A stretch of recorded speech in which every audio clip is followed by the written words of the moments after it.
escalade en ce moment. Il y a peut-être une autre escalade qu'on peut mentionner. C'est les tensions peut-être entre la France et Israël. Emmanuel Macron parle d'abord, il dit on doit cesser la vente d'armes à Israël. Il en rajoute en en assimilant à demi-mot la politique du gouvernement israélien, une forme de barbarie. Est-ce qu'on est ici d'une forme de basculement dans la relation France-Israël?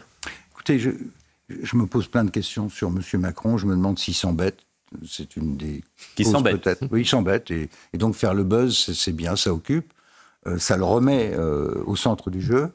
Je me demande aussi si on n'est pas en train de vivre un énième exemple de « en même temps » qu'il a fait dans plein de dossiers, sur la Russie, sur le Liban, sur l'Afrique. C'est en même temps, ou est-ce qu'il est rattrapé par l'éternelle politique du Quai d'Orsay, qui est une politique pro-pays arabe?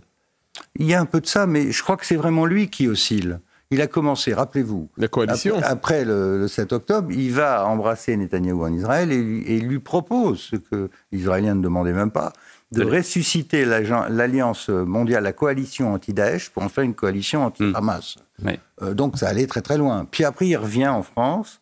Le 12 novembre, le président du Sénat et la présidente de l'Assemblée prennent l'initiative d'une grande manifestation contre l'antisémitisme, où j'étais, et le président ne vient pas.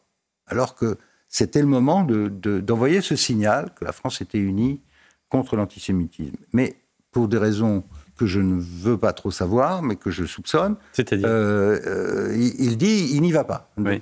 Parce qu'il veut. Qu'est-ce que vous soupçonnez? Qu'il ne voulait pas antagoniser ce qu'il pense être une grosse minorité musulmane, qu'il pense être automatiquement anti-israélienne. Alors que ce n'est pas toujours le cas, heureusement. Mais, donc il rate ce rendez-vous important, républicain. Et ensuite, on assiste à un durcissement progressif. Il demande du cessez-le-feu, alors que le cessez-le-feu... Si vous faites un cessez-le-feu à Gaza, il y a un mois de ça, Sinoir était à la tête de Gaza, pour toujours. Donc, cessez-le-feu. Ensuite, il demande qu'on arrête les livraisons d'armes, alors qu'on ne les livre pas. Mais là, plus gravement, il dit deux choses lourdes. La première, c'est qu'Israël a été créé par une résolution de l'ONU. Autrement dit, c'est un acte notarié qu'on peut reprendre.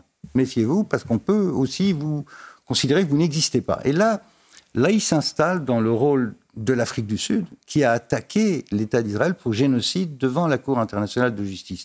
C'est un moment grave où les pays du Sud global attaquent la légitimité même d'un État.